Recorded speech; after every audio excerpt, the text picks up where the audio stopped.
Welcome back to 12 on Health. Hospitals in southwestern Connecticut are not skimping on technology. One good example, doctors at Stamford Hospital are using therapeutic hypothermia to save heart attack patients from brain damage. We've got interventional cardiologist Dr. Nero here to describe what this procedure is and how it works. And Dr. Nero not only comes to us from Stamford Hospital, he's in private practice in Stamford. Thanks for being here.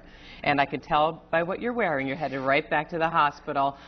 But briefly, what is therapeutic hypothermia for those who are not familiar with it? Well, when someone has a heart attack and if their heart stops, and once they're resuscitated, if they don't wake up immediately, we put patients on essentially a cold bath with cold fluids into their veins and then put cold packs on them in order to bring down their blood temperature.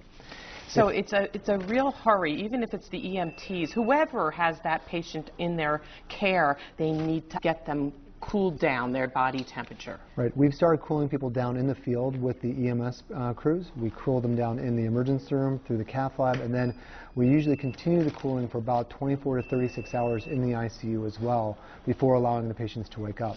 What's going on in the body that is preserved by being cold?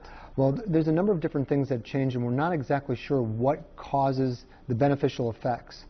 We believe that there are some changes in the way that different enzymes that go to the brain that can damage the brain, that they're decreased in they're not produced as much.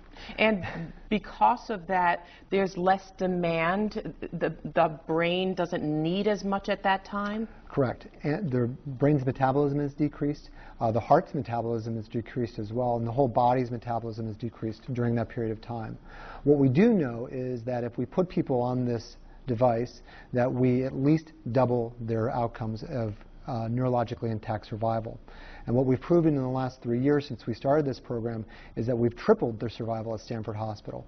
And now at Stamford, our outcomes are as good as most of the major medical centers that initiated this therapy about 5 years ago. So this therapy doesn't necessarily do anything to keep the patient alive, but rather preserves their brain function?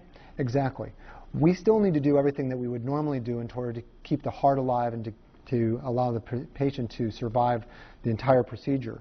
But the trick is to do that and not lose the battle against their brain. So you've got two things going at once. Is there ever a point where you need to focus more on keeping their heart going and you have to forget about therapeutic hypothermia? No, the therapeutic hypothermia doesn't get in the way. That's what was so amazing as we built up this program here, is that we realized that the amount of extra time that we had to take in order to do this was about 5 minutes patients in the cath lab. Everything else happens afterwards as we're allowing them to recover anyways. Oh, so that's great. They really do wonderfully with it. They can happen simultaneously. And I understand this can be applied to newborn babies. It can be applied to newborn babies. I'm not a pediatrician, so I can't give you a lot of details on that. But we do know that hypothermia is good in a number of different settings.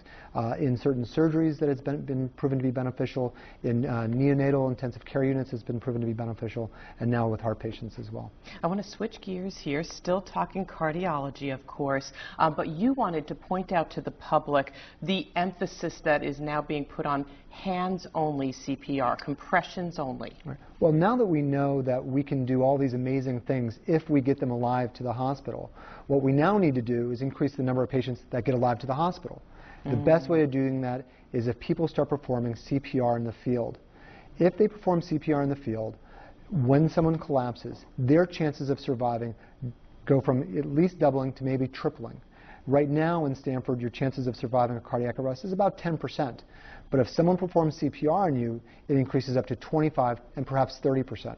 And because you no longer require someone to do mouth-to-mouth resuscitation, are you hoping people will be more willing to participate? Absolutely. At this point, there's no reason why someone shouldn't try to perform CPR in a life-saving circumstance. It's easy to learn. It takes about 5 minutes to teach. We're planning on doing a world record attempt of training 10,000 people in one day. We know people can do this. We just need to let the public know that it's expected of them to do this. We should never have a situation where someone collapses and there isn't someone around that can help them. So if somebody collapses, anyone who's watching, they might think, I don't know CPR, I'm not going to touch the person. You're saying, go ahead, give it a try? Go ahead and give it a try. Call 911 first. walk you through it.